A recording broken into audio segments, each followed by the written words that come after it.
E ora invitiamo sul palco Gabriele Gamberini che intervisterà Patrice Leconte. So now we welcome on the stage Gabriele Gamberini, who's interviewing Patrice Leconte.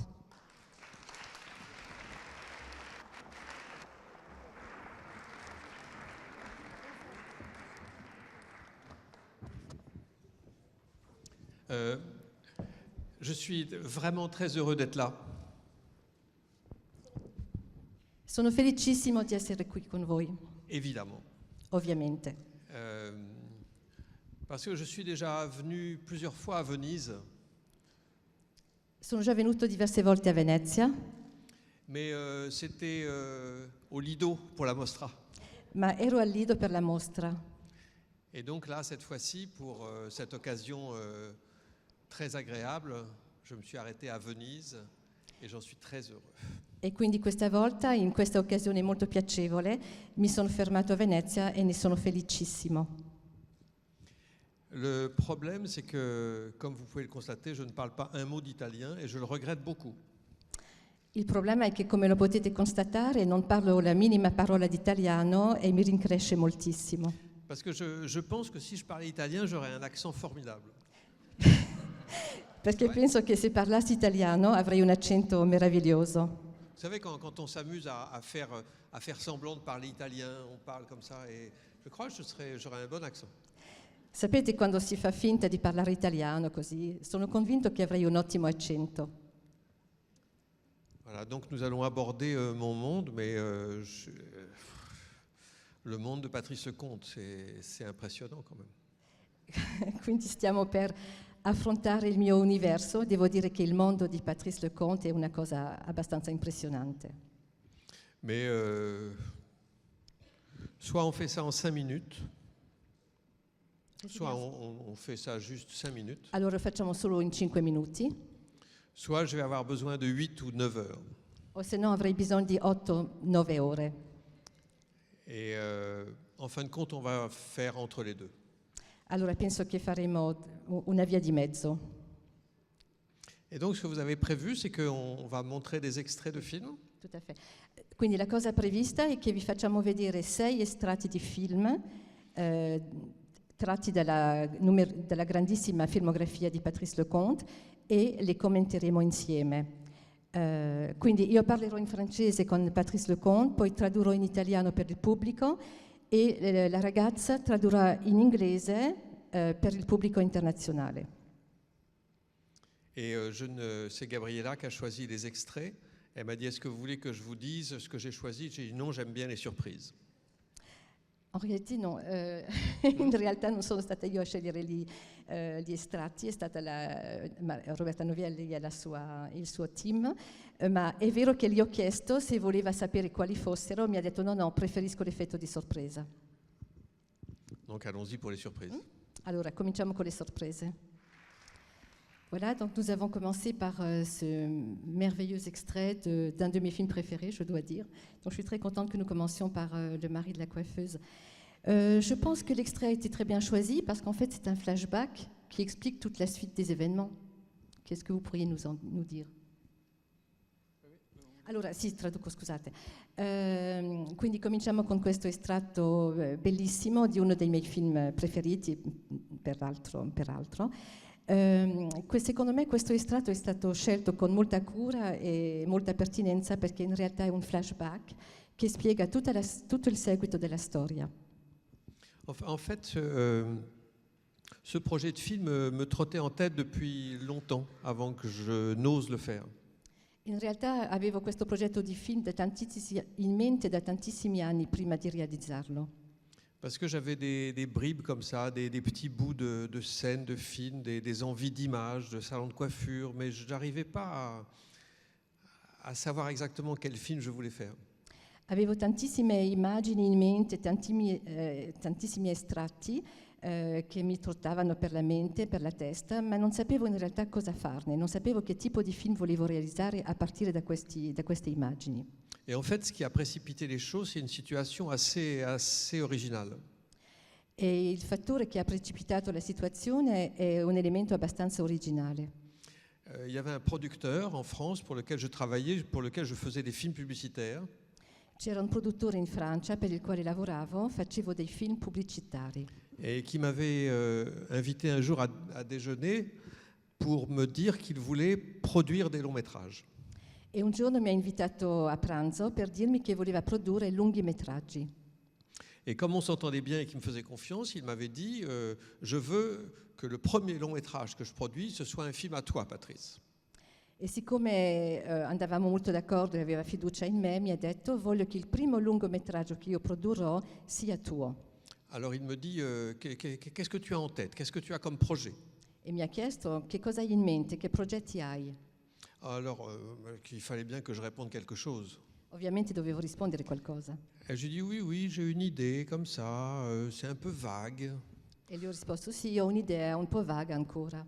C'est l'histoire d'un petit garçon qui aime bien avoir les cheveux courts È la storia di un ragazzino a chi piace avere i capelli corti et qui pense que les coiffeuses sont des femmes exceptionnelles. e che pensa che le parrucchiere siano donne eccezionali. Alors le producteur en face de moi, il me disait bon alors qu'est-ce qui se passe? E il produttore di fronte a me mi diceva: ma allora cosa succede? Eh ben je lui dis plus tard il grandit et il épouse une coiffeuse. E poi cresce e sposa una parrucchiera. Bon alors qu'est-ce qui se passe après? E cosa succede dopo? Eh ben ils sont heureux. Sono felici. Et quoi d'autre? E poi? C'est tout. Basta così. Et j'entends encore cet homme me dire, il était fou, hein, me dit très bien, je vais produire ce film. E sento ancora quest'uomo, devo dire che era un po' pazzo, dirmi: perfetto, produciamo questo film. Donc quand je l'ai quitté devant le restaurant, je lui ai dit au revoir et je suis allé dans la rue et je me suis dit maintenant je suis obligé de le faire. E quindi quando siamo usciti dal ristorante, che ci siamo ritrovati per la strada, ho pensato: ok, adesso lo devo fare. Donc je pense que, enfin je suis sûr même que c'est la folie de cet homme qui m'a donné le culot ou le courage de faire ce film. Penso, anzi sono convinto che sia la follia di quest'uomo che mi abbia dato l'audacia di fare questo film. Parce que quand j'ai écrit ce film et quand après je l'ai tourné, pendant tout le temps, je me disais que ce film n'intéresserait personne. Perché durante tutto il tempo in cui ho scritto, poi girato questo film, ero convinto che non avrebbe interessato nessuno. Parce qu'il était trop intime, trop fragile. Et en fait, ça a été le contraire. Perché era un film troppo intimo, molto fragile, e in realtà è successo proprio il contrario. Et le film, enfin, est sorti, enfin c'est un peu prétentieux de dire ça, pardon, mais il a eu du succès dans des tas de pays étrangers, au Japon, en Espagne, en Italie, et dans plein d'endroits. E forse è presuntuoso da parte mia dirlo, ma questo film in realtà ha avuto tantissimo successo in Francia, in Italia, in Spagna, in tantissimi altri paesi. Mais ce qui prouve bien qu'on ne se rend jamais très bien compte de ce que l'on fait quand on est en train de le faire. Il che dimostra che uno non si rende mai veramente conto di quello che sta facendo quando sta lavorando. Et puis il y a eu, dans la préparation du film, il y a eu un moment qui a été assez magique. C'était quand je cherchais la coiffeuse, l'actrice pour jouer la coiffeuse. E durante la preparazione del film c'è stato un momento abbastanza magico, è stato il momento in cui cercavo l'attrice che avrebbe incarnato il ruolo della parrucchiera. Je voulais que ce soit une actrice, une femme qu'on n'ait jamais vue, enfin qu'elle soit originale pour nous autant que pour le personnage de Jean Rochefort, qu'on ait envie de la connaître. Volevo che fosse un'attrice non tanto conosciuta, che sia originale e che il pubblico avesse voglia di incontrarla, di conoscerla. J'avais vu une photo d'Anna Galliena et j'avais demandé à la rencontrer. Et donc j'étais venu à Rome pour la rencontrer. Avevo visto una fotografia di Anna Galliena e avevo voglia di incontrarla e sono andato a Roma per fare la sua conoscenza. J'étais arrivé en avance au rendez-vous, évidemment, et elle est arrivée parfaitement à l'heure. Sono arrivato in anticipo ovviamente all'appuntamento, lei è arrivata puntualissima. Elle a traversé le bar, elle s'est assise en face de moi et en 3 secondes et demie, j'étais sûr que c'était elle qui serait la coiffeuse. Ha attraversato il bar, si è seduta di fronte a me e in 3 secondi e mezzo ero convinto che sarebbe stata lei. Il y avait comme une espèce d'évidence et des tas de spectateurs du film sont tombés amoureux d'Anna Galena. Per me è stata una specie di evidenza, una cosa ovvia, e tantissimi spettatori si sono innamorati di lei. Et pardon, je suis trop bavard et comme il y a 48 extraits, je crois, il faut... Bon, sono un po' chiacchierone, ci sono tanti estratti, allora finiamo qua. Moi, j'aurais une question à vous poser. L'importance du parfum dans votre travail, dans l'ensemble de vos œuvres. Parce que, par exemple, même dans L'homme du train, à un moment donné, dans la salle de bain du vieux professeur, on aperçoit très furtivement un flacon d'eau de Cologne du Mont-Saint-Michel, qui est à la mesure du personnage, très humble, très, très simple, très sage. Dans aussi la veuve de Saint-Pierre, il y a ce moment très beau où Pauline demande à son mari « Est-ce que tu aimes mon nouveau parfum ?» Et puis évidemment, dans le mari de la coiffeuse, les parfums ont un rôle magistral, puisqu'on commence l'extrait en disant « Il faisait très chaud, elle sentait encore meilleure ». Et puis il y a cette phrase extraordinaire lorsque Madame Schaeffer meurt, brusquement. Vous dites, je crois, la mort est jaune citron et sans la vanille. Donc, après je traduirai. Donc, pourquoi cette importance du parfum dans votre travail? Dunque, dicevo a Patrice Lecomte che secondo me i profumi, le sensazioni olfattive sono molto importanti nel suo lavoro. Ho citato 2 o 3 estratti, ma questo qui in particolare dimostra quanto i profumi siano importanti nel suo lavoro. C'est purement intuitif et personnel, c'est que j'ai toujours été sensible aux parfums, mais aux parfums et aux odeurs en général. In realtà è una cosa molto intima, personale e intuitiva. Sono sempre stato molto sensibile agli odori e ai profumi in particolare. Il y a des parfums qui sont vraiment... C'est très subjectif, hein, les histoires de parfums, mais il y a des parfums qui sont parfaitement enivrants, il y a des parfums qui sont détestables, il y a des... oui, c'est très subjectif, mais cette subjectivité-là me touche et c'est amusant d'essayer de la transmettre avec des images. Dunque ripeto, i profumi è una cosa molto soggettiva, ci sono profumi inebrianti, altri profumi che danno fastidio, ma era molto interessante per me cercare di trasmetterli tramite immagini.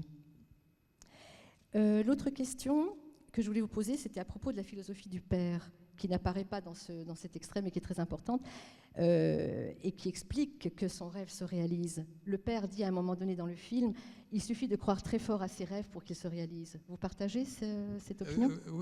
Oui, enfin, en tout cas, ce qui est vrai, c'est qu'aucun rêve n'est impossible. Ça, j'en suis certain. Dicevo che in un altro momento del film il padre dice a Antoine, il ragazzino, basta sognare fortemente, vivamente e i sogni si possono realizzare. E ho chiesto a Patrice Lecomte se condivideva questa filosofia di vita e dice di sì, almeno non c'è, cioè tutti i sogni sono realizzabili. Il vaut mieux, évidemment, si mon rêve c'était d'aller sur la Lune demain, ça c'est pas sûr que ça se réalise. Mais, ou peut-être en rêve, en fait. Mais non, aucun rêve n'est impossible, ça je suis sûr. Sono convinto che nessun sogno non sia impossibile, a parte naturalmente il sogno di andare sulla Luna, che è un caso estremo. Une dernière question, si vous permettez, à propos du mari de la coiffeuse. La conception de l'amour, la conception de ce couple, la relation de ce couple complètement fusionnel, de leur rencontre jusqu'au suicide de la coiffeuse, en fait. C'est un couple qui vit en huis clos, puisque tout se passe à l'intérieur du salon, qui vit aussi en vase clos, puisqu'il ne fréquente quasiment personne. Qu'est-ce qui vous a poussé à développer cette forme d'amour, cette forme d'osmose? Vous ne devez pas traduire en italien? Dicevo che l'ultima domanda a proposito di questo film è la concezione dell'amore. In questo film l'amore è veramente un amore assoluto, i 2 personaggi vivono in osmosi totale, vivono all'interno di questo salotto, non ne escono, non frequentano nessuno. È veramente un amore assoluto fino al suicidio di lei, per paura appunto che questo amore svanisca. Quindi chiedevo a Patrice Lecomte perché ha fatto questa scelta di amore così osmotico, se la parola esiste. Mais tout simplement pour prendre le contre-pied des exigences que nous avons trop souvent dans la vie. In realtà semplicemente per prendere il contropiede delle esigenze che abbiamo tutti nella vita. On veut souvent des choses compliquées, on est exigeant, on veut toujours plus. Et je voulais raconter une histoire idéale, très minimaliste, d'un couple qui, par amour, se suffit à soi-même. Siamo sempre esigenti, vogliamo sempre cose nuove, altre cose, e volevo raccontare in questo film la storia di un amore minimalista, di una coppia che è autosufficiente, il loro amore basta e colma tutti i loro bisogni. Oui, il était enfant, il rêve d'épouser une coiffeuse, il l'épouse, ils sont heureux, voilà, c'est tout. La trama è semplicissima, da bambino sognava di sposare una parrucchiera, la sposa ed è felice, tutto qua. Allora penso che possiamo vedere il secondo estratto. Ridicule, dunque 1996. Alors nous avons ici une atmosphère tout à fait différente avec des couleurs flamboyantes, la langue magnifique du 18e, avec les joutes oratoires, avec tout ce que ça comportait. Je remarque que de nouveau l'acteur est Jean Rochefort, c'est votre acteur fétiche. Allora, qui abbiamo a che fare con un'atmosfera totalmente diversa, con colori fiammeggianti, la lingua magnifica del Settecento francese, e uno degli attori che si vede a un certo momento è Jean Rochefort, e ho chiesto a Patrice Lecomte se fosse il suo attore prediletto. Ce qui est vrai, sans doute c'était mon acteur fétiche, comme vous dites, mais ce qui est vrai, c'est que c'est l'acteur avec lequel j'ai fait le plus de films, parce que j'ai tourné 7 films avec Jean. Effettivamente, come dice lei, è un attore prediletto per me perché ho girato 7 film con lui. Et il y a eu un truc assez amusant, c'est que Jean est très fier était très fier d'avoir une moustache. C'è un dettaglio particolare interessante è che Jean Rochefort era perché è mancato da poco, era molto orgoglioso dei suoi baffi. Et je lui ai dit, oui, mais pour le film, il faut qu'on rase ta moustache, parce qu'au XVIIIe siècle, les gens qui avaient une moustache, c'était les militaires ou les roturiers. Sì, capisco, però per la lavorazione di questo film devi rasarti questi baffi, perché nel Settecento portavano i baffi solo i militari e les roturiers, vous avez dit? Oui, les gens e la gente, cioè i non nobili, la gente normale, diciamo. Et donc ça lui a fait... Il a accepté, évidemment, parce qu'il n'avait pas le choix. Mais il m'a dit, c'est affreux, parce que quand j'ai plus de moustache, j'ai l'impression de me sentir tout nu. Ovviamente ha accettato, ma mi ha detto, guarda, quando non ho i miei baffi mi sento nudo. Et il y a eu enfin c'est anecdotique, hein, c'est pas captivant, mais il y a un acteur que j'aimais beaucoup, avec lequel j'ai souvent tourné, qui avait simplement une journée de tournage dans le film, qui faisait un notaire. Allora, questo è un aneddoto, ma voglio parlarvi di un attore che doveva girare solo una giornata con noi e faceva la parte di un notaio. Et cet acteur lui-même a une moustache. E anche lui aveva baffi. Et je lui dis, Maurice, les notaires au XVIIIe siècle n'avaient pas de moustache. E gli dico la stessa cosa, guarda Maurice, nel Settecento i notai non avevano i baffi. Donc il faut que tu rases ta moustache. Quindi la devi rasare. Ah, il dit, oh non, ça, je peux pas, ça va mettre du temps à repousser, c'est pas possible. E diceva no, non è possibile perché ci vorrà troppo tempo perché ricrescano. Et je lui dis, mais regarde, Jean Rochefort a accepté de couper sa moustache. E gli ho detto, guarda che Jean Rochefort, lui ha accettato di tagliare i baffi. Il a eu cette réponse qui m'a accueilli, il m'a dit, oui, mais Jean Rochefort, il a 30 jours de tournage, moi j'en ai qu'un. E ha avuto questa risposta che mi ha colpito, ha detto sì, ma Jean Rochefort, lui girerà per 30 giorni, io per uno solo. C'était le scénario, quand je l'ai reçu, c'est un scénario que je n'ai pas écrit du tout. C'est un scénario qui m'a été proposé, et c'était tellement bien écrit qu'il ne fallait pas changer une seule virgule, c'était comme ça. Io ho ricevuto la sceneggiatura pronta, non ho cambiato neanche una virgola, talmente era perfetta. Et c'était la première fois que je tournais un film, comme on dit, un film en costume ou un film d'époque. C'était la première fois.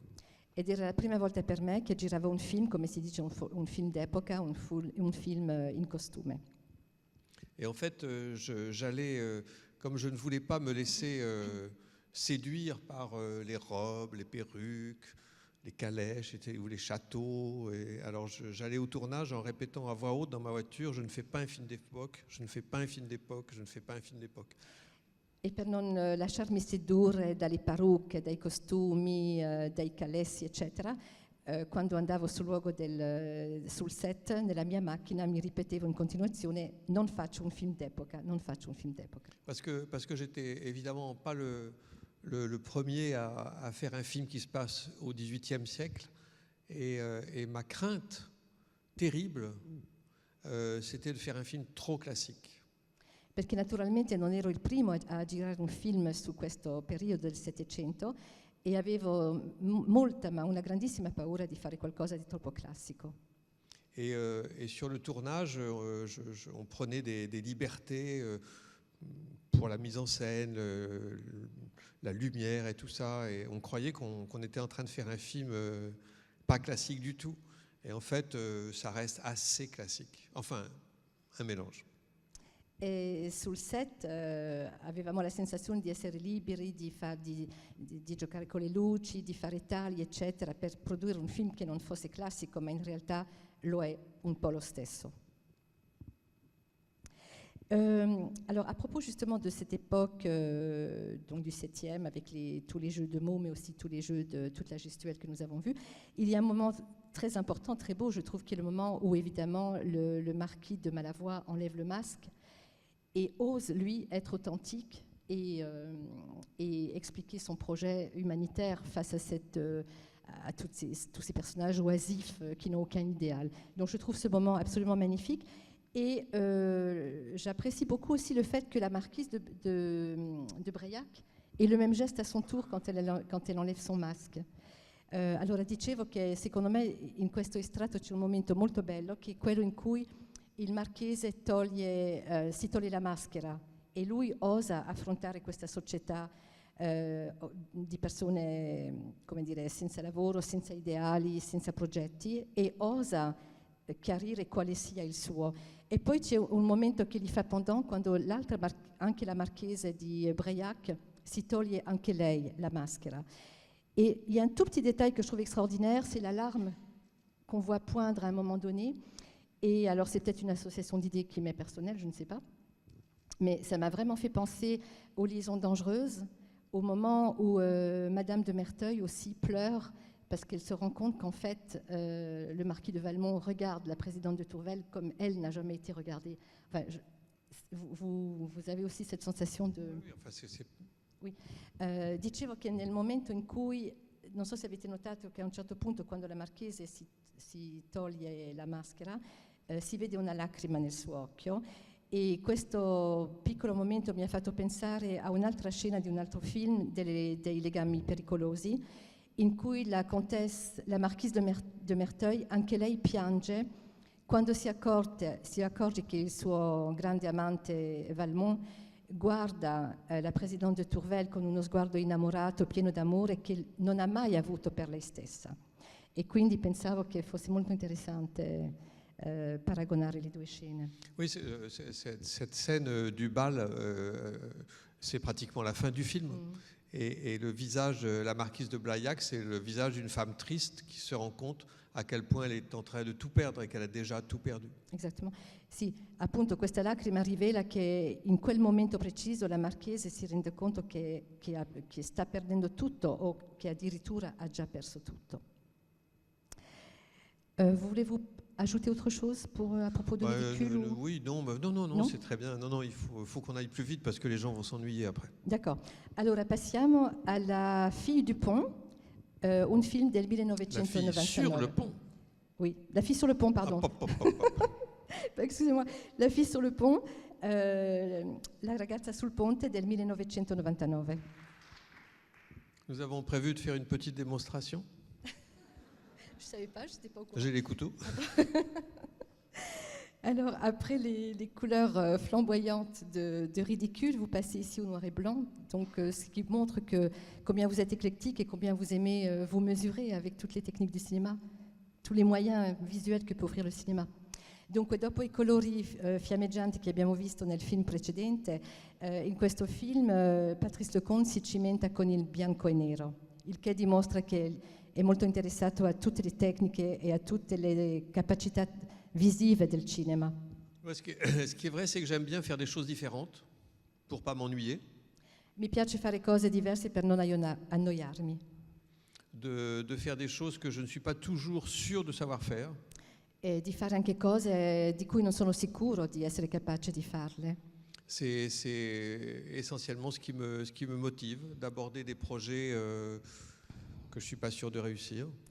È la cosa che mi motiva di più, cioè affrontare progetti di cui non sono certo di essere capaci di riuscirli. Et vous parliez des couleurs de ridicule. Et si ce film-là, je l'ai fait en noir et blanc, c'est parce que j'avais peur justement qu'il y ait trop de couleurs. Je voulais pas qu'il y ait de couleurs. Parce que dans le musical, il y a des plumes, il y a des paillettes, et trop de couleurs. Donc je voulais pas. Lei parlava prima dei colori fiammeggianti di Ridicule, e in questo film appunto avevo paura che ce ne fossero troppi, perché nel musical ci sono tante paillette, tanti lustrini, tanti colori, e quindi ho preferito evitarli. Oui, c'est tout. Dans ce film et dans cette scène en particulier, c'est, je dirais, l'apothéose du couple Eros-Thanatos ici. On est en plein. Eros et Thanatos, les Voilà. duettistes célèbres. Voilà. In questa scena ovviamente si può dire che sia l'apoteose della coppia Eros-Thanatos, perché sono amanti nella vita e nel lavoro cioè lei soprattutto, accetta di correre questo rischio grandissimo. Donc d'un côté, il y a le fait que Gabor, chaque soir, prend des risques de plus en plus grands vis-à-vis d'Adèle, alors qu'en fait, c'était au départ, au moment de leur rencontre, c'était la présence tutélaire qui l'a sauvé du suicide. Donc la situation se renverse d'une certaine manière. Et puis à son tour, c'est elle qui le sauvera du suicide. Donc je voulais vous demander, toujours du point de vue existentiel, est-ce que vous pensez qu'on peut effectivement sur son chemin rencontrer des présences tutélaires? Alors je vais traduire. Je vais vous dire. Dicevo dunque che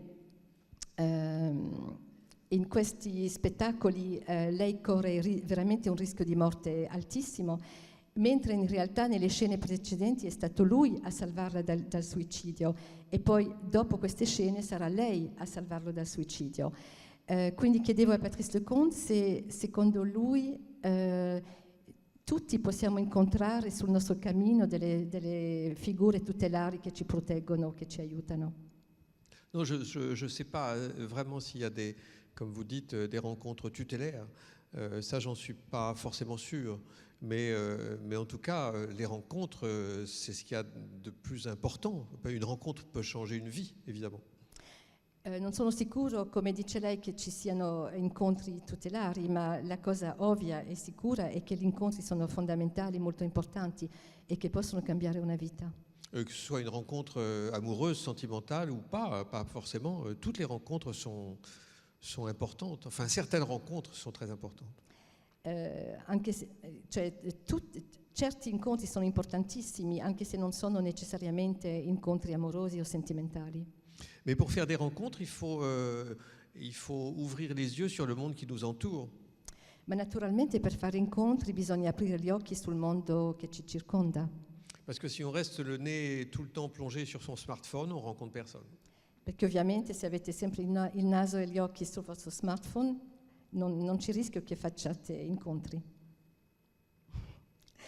D'accord. Bon, je pense qu'on peut peut-être passer à La Veuve de Saint-Pierre. Alors, La Veuve de Saint-Pierre qui a été traduit en italien, L'amore che non muore mai. Un amour ne meurt jamais. Oui, et je trouve que c'est pas mal. Enfin, vous comprendrez pour... Enfin, non, oui. Je sais pas. Non, alors, très sincèrement, je pense que le titre en français est nul. Non, c'est vrai. Malgré le jeu de mots Enfin, sur Veuve. Ah, le titre, pas nul, c'est violent, mais et pas bien. Le titre en français? Ouais. Ah oui.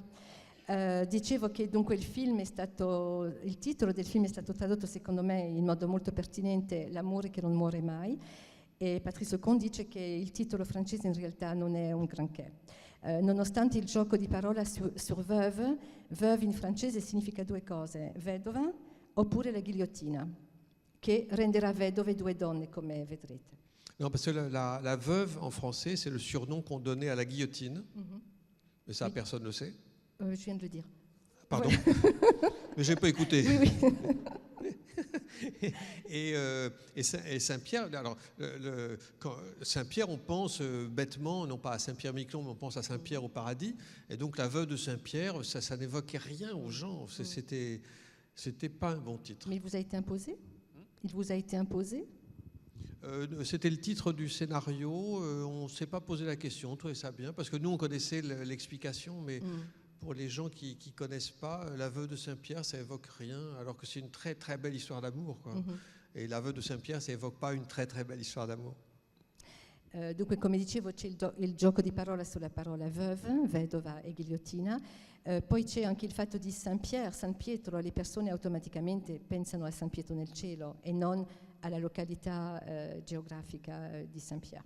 Ma il titolo era quello, e anche se non gli piace, comunque è il titolo di una splendida storia d'amore. Dunque propongo di guardarla. Donc, la veuve de Saint-Pierre, voilà. Il faisait très froid. Oui, on le sent. Très très froid. Faceva freddissimo et si sente vedendo le immagini.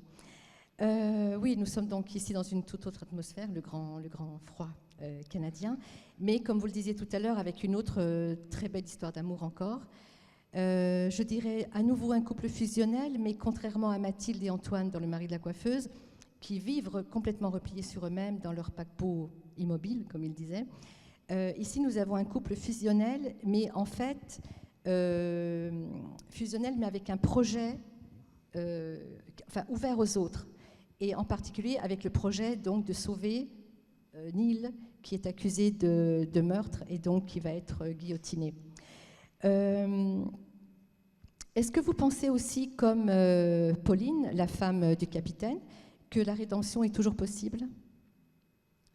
Allora, dicevo che qui siamo ancora in un'altra atmosfera, siamo nel grande nord canadese con un grandissimo freddo, un'altra bellissima storia d'amore.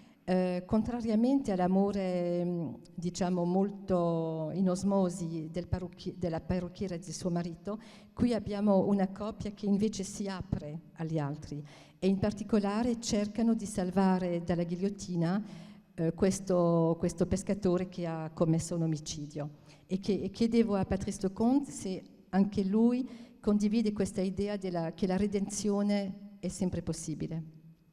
En fait, je vous oblige à traduire en italien d'abord pour nos amis.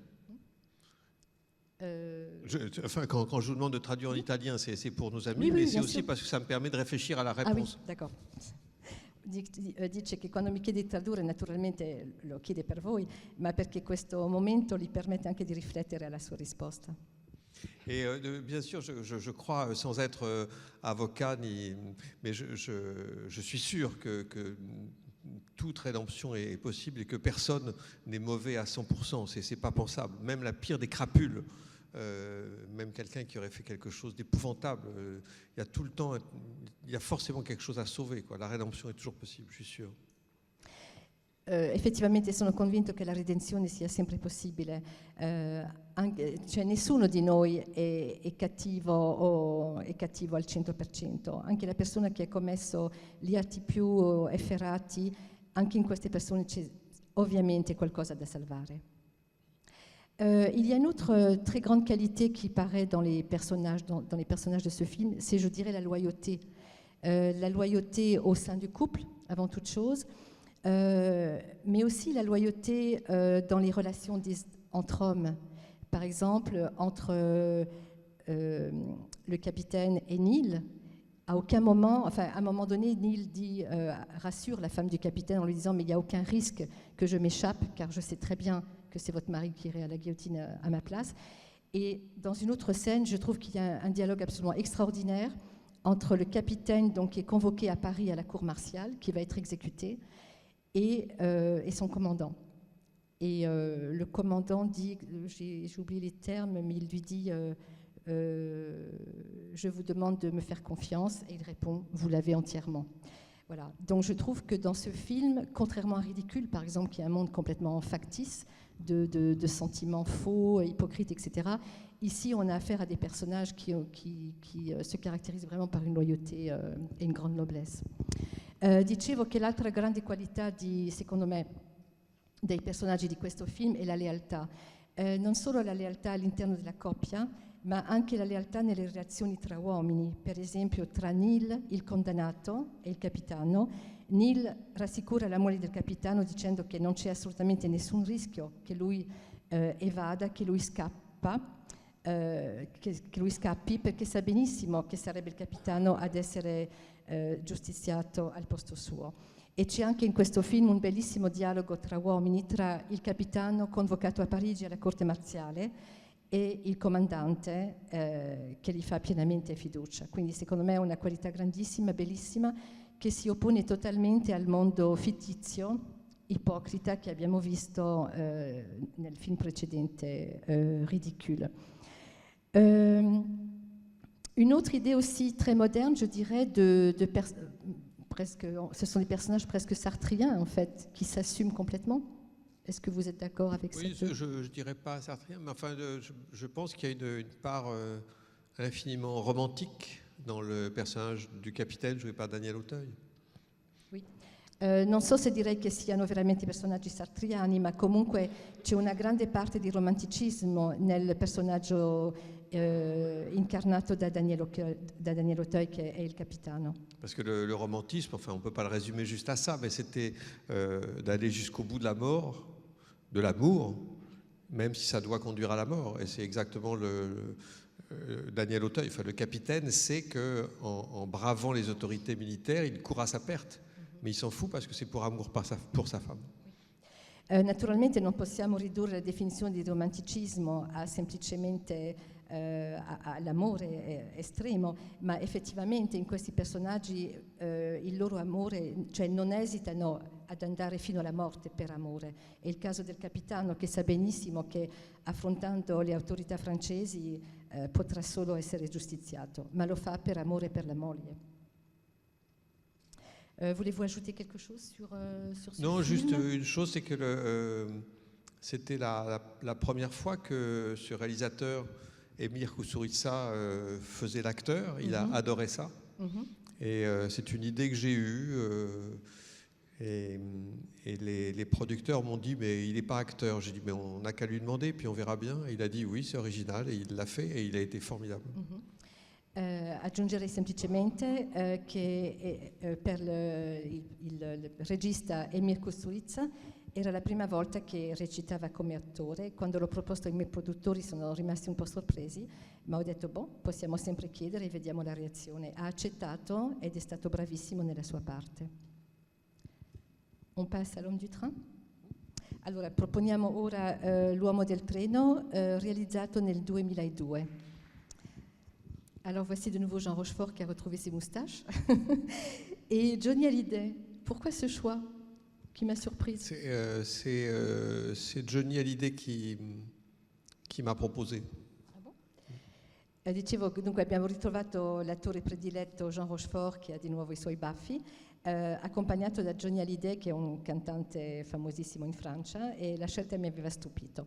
E Patrice Lecomte spiega che è stato Johnny Hallyday egli stesso a proporgli di recitare in questo film. Parce que de moi-même, tout seul, je pense que je n'aurais jamais eu l'idée d'avoir un projet de film avec Johnny.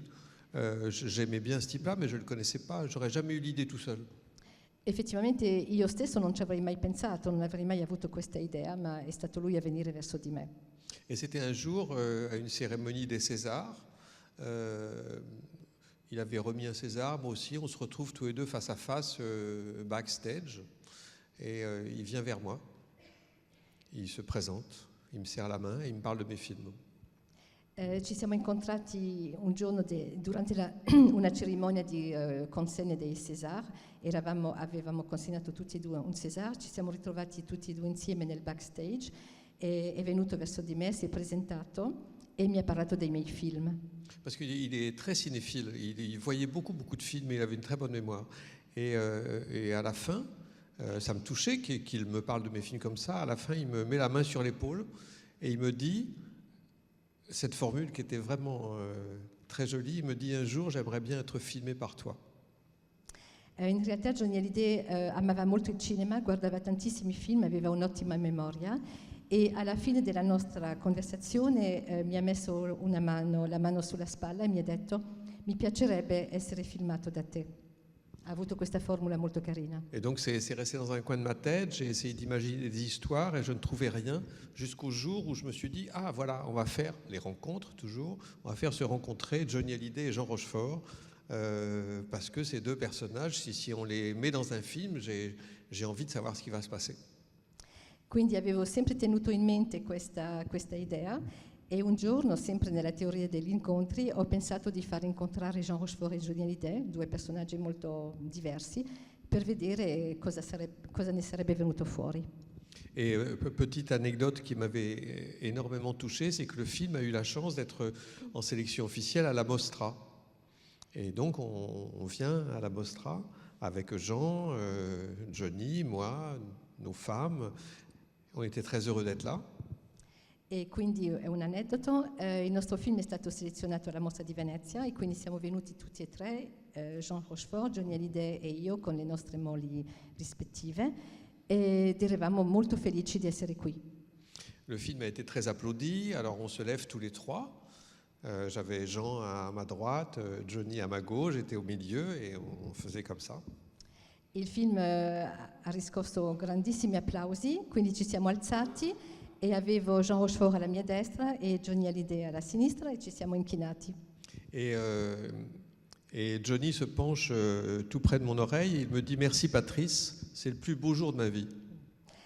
E Johnny si è inclinato verso di me e nell'orecchio mi ha sussurrato «Grazie Patrice, è il giorno più bello della mia vita». Alors, cette phrase m'a touché, mais m'a troublé aussi. Donc après, en route pour le cocktail, je le prends à l'écart et je lui demande pourquoi il m'avait dit ça.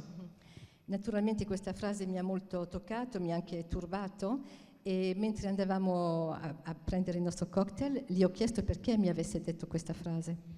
Parce que je lui dis, mais il y a des stades entiers, il y a des dizaines de milliers de personnes qui t'ont applaudi dans ta vie, et souvent.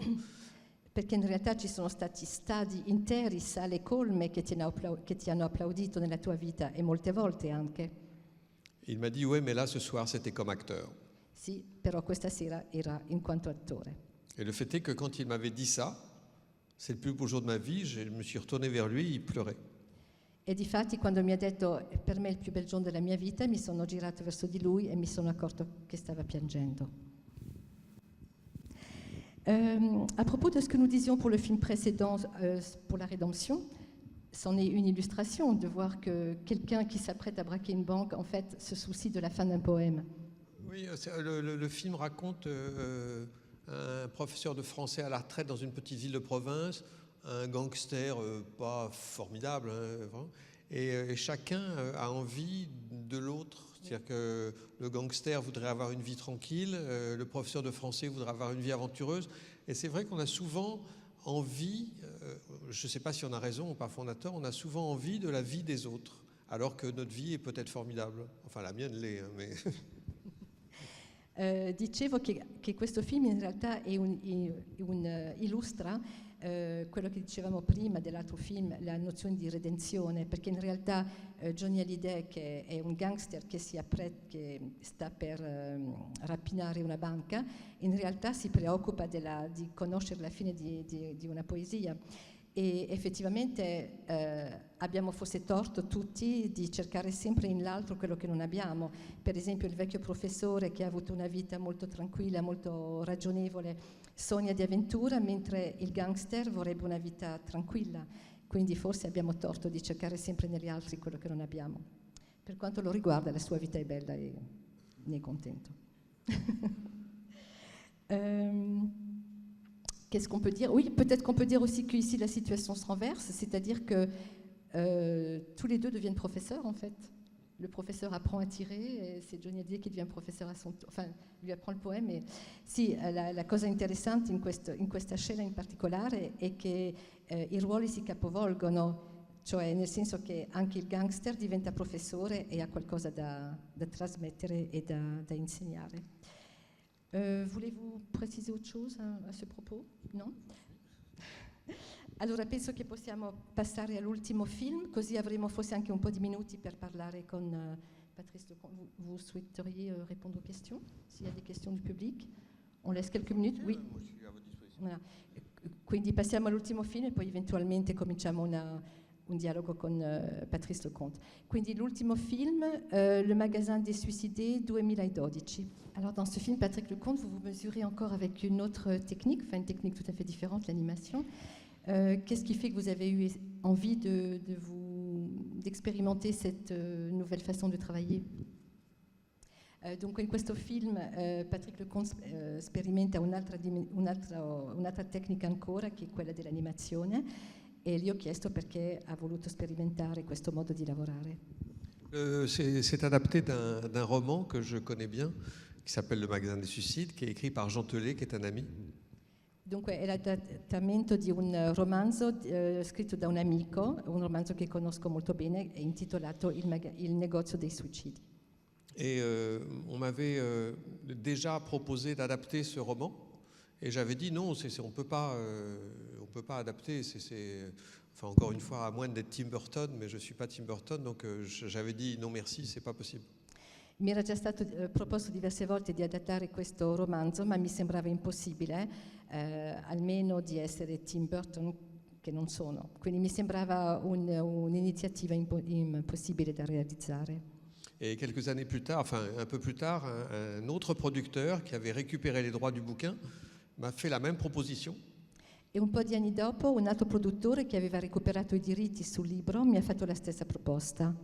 Et je lui ai dit mais non, j'ai déjà dit non, c'est pas possible. Et c'est lui qui m'a dit mais mon idée c'est d'en faire un film d'animation. E gli ho detto no, mi è già stato proposto, secondo me non è possibile, eccetera. Ed è stato questo produttore a darmi l'idea di fare un film di animazione. Et j'ai trouvé l'idée brillante parce que l'animation, je ne vous apprends rien, on n'est pas dans la vraie vie, et donc ça me permettait d'aller assez loin dans un humour très très noir, et très joyeux et très noir à la fois. E secondo me è stata un'ottima idea perché, come lo sapete, l'animazione permette di andare, di spingersi molto oltre nel lavoro cinematografico, e quindi questo mi permetteva di fare un lavoro, come dire, di sfruttare l'umorismo nero su questa tematica. Donc généralement, enfin assez souvent on me pose la question, est-ce que c'est vous qui avez fait les dessins? Molto spesso mi viene chiesto se sono stato io a fare i disegni. Non, c'est pas moi. J'aurais bien aimé, mais non, ça aurait... Là déjà, ce film-là, ça a duré 4 ans. Si j'avais fait les dessins, ça aurait duré 40 ans. No, non sono stato io purtroppo, sono stati fatti da un'altra persona. La lavorazione è durata 4 anni, quindi se fossi stato io sarebbe durata 40 anni. Et je me suis... Enfin, et j'ai eu tout de suite... j'ai dit oui tout de suite à ce producteur. E ho subito detto di sì a questo produttore. Et surtout, j'ai eu l'idée aussitôt d'en faire un film musical avec des chansons. E subito mi è venuta l'idea di farne un film musicale con delle canzoni. Parce que je trouvais que ça donnerait une espèce de contrepoint assez ironique et joyeux par rapport à un sujet qui n'est pas d'une gaieté folle. Perché questo avrebbe dato una dimensione, un contrappunto allegro e ironico a un argomento molto tragico in realtà. Et anecdote, je suis venu en Italie pour assurer la promotion du film, pour la sortie en Italie. Un altro aneddoto, quindi sono venuto in Italia per la promozione del film. Par parenthèse, le distributeur italien a fait une version doublée qui est exemplaire, qui est absolument géniale. Enfin, il vaut mieux voir le film en version doublée en Italie. Tra parentesi aggiungerei che il film doppiato in italiano è un capolavoro fatto molto bene, è quasi meglio vederlo in italiano. Et le film sortait quelques jours plus tard, et le distributeur, alors qu'on faisait des interviews, apprend que le film était interdit au moins de 22 ans, moins de 21 ans, pardon. Il film doveva uscire un po' dopo e il produttore ha saputo in quel momento che il film era vietato ai meno di 21 anni. Et je ne sais pas comment ils se sont débrouillés, ils étaient anéantis évidemment, et ils ont passé des coups de fil partout en disant que ce n'était pas possible, et ils ont obtenu en fin de compte au dernier moment que le film ne soit pas interdit du tout. Donc on est passé de l'interdiction au moins de 21 ans à pas d'interdiction du tout. Le système italien est parfois pas très cohérent, mais c'était bien. Quindi naturalmente erano esterrefatti, non so come se la siano cavata, ma comunque hanno fatto tante telefonate, tante pratiche, e hanno ottenuto che il film che il film non fosse vietato a nessuno, quindi siamo passati da un estremo all'altro. Questo succede in Italia, ma in questo caso è stato benefico così, è stato proficuo. Mais en fait, je crois que j'ai compris pourquoi. C'est parce que le comité de censure avait imaginé que ce film était une apologie du suicide, alors que c'est exactement le contraire, évidemment. In realtà credo di aver capito perché c'è stato questo rovesciamento della situazione e perché il comitato di censura aveva interpretato questo film come un'apologia del suicidio, mentre in realtà è assolutamente il contrario.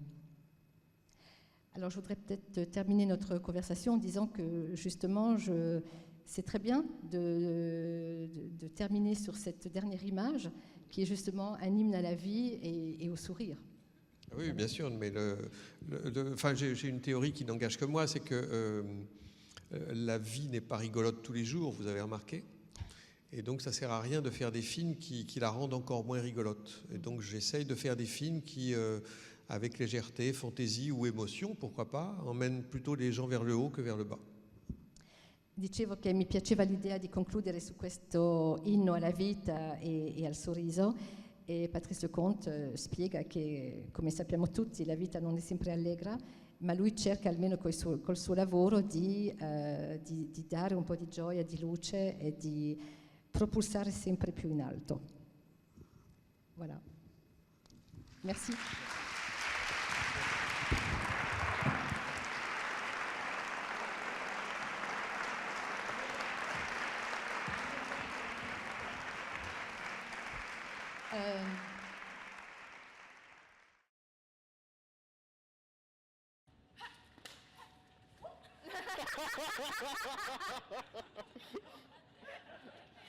Tutto ok?